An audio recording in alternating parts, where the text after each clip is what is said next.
Qu'est-ce que le cash flow?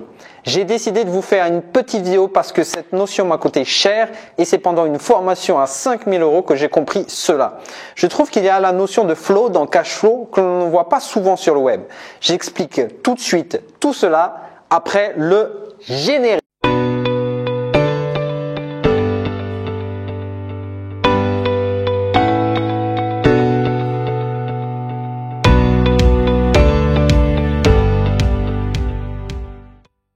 J'aime bien le terme cash flow en anglais qui est à mon sens plus précis que sa traduction française, la trésorerie. La trésorerie, c'est vraiment un mot européen qui fait penser au vieux trésor, genre à l'ancienne quoi. Mais un trésor, c'est plutôt immobile à mon sens. Ça ne bouge pas, en tout cas ça ne bouge pas beaucoup. Et il y a un peu la notion de garder aussi le trésor. Tandis qu'en anglais, il y a le mot cash et le mot flow. Littéralement, ce serait de l'argent donc qui circule, le flow de l'argent. C'est cette définition ici qui est intéressante. Dans vos investissements, d'un côté, vous avez de l'argent donc qui rentre, en général votre salaire ou des factures si vous êtes indépendant, voilà, des loyers, d'autres sources de revenus, des charges que vous estimez, que vous encaissez.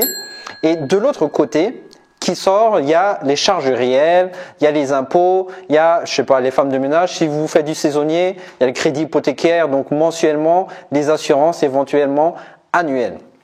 Le but du cash flow est d'encaisser un maximum le plus vite et dépenser un minimum le plus tard et le plus étalé dans le temps. Encaissez vos loyers, vos charges élevées, étaler au maximum vos charges dans le temps, ce qui permet d'avoir plus d'entrées au début et un minimum de sorties par la suite. C'est comme quand vous faites un différé de paiement pour les crédits et les travaux et que vous encaissez la totalité de vos loyers où vous payez le minimum de charges, l'eau, gaz, l'électricité par exemple, car vous faites des travaux. Vous générez au début plus d'argent que vous réinvestissez plus rapidement pour en faire plus et rembourser les dettes au fur et à mesure. Donc il y a la notion de temps qui est super importante quand vous percevez et quand vous devez payer.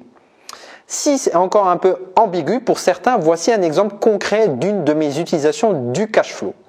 Quand moi j'envoie une facture, on va dire allez 10 000 € pour faire des chiffres ronds, je reçois 10 000 € sur mon compte en banque que je peux utiliser directement pour payer des frais de notaire, c'est sur mon compte en banque.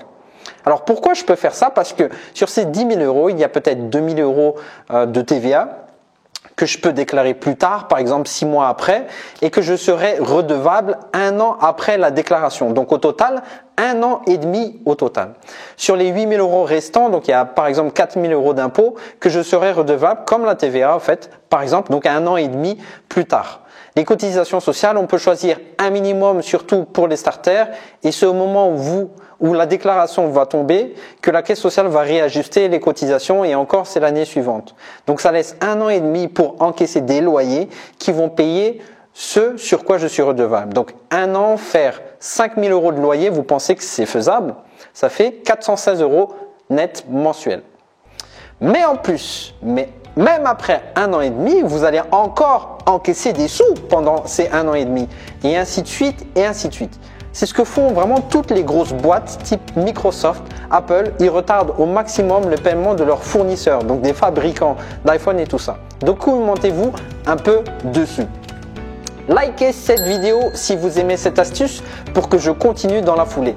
C'était Maëri et je vous dis chaud patate pour investir. Ciao!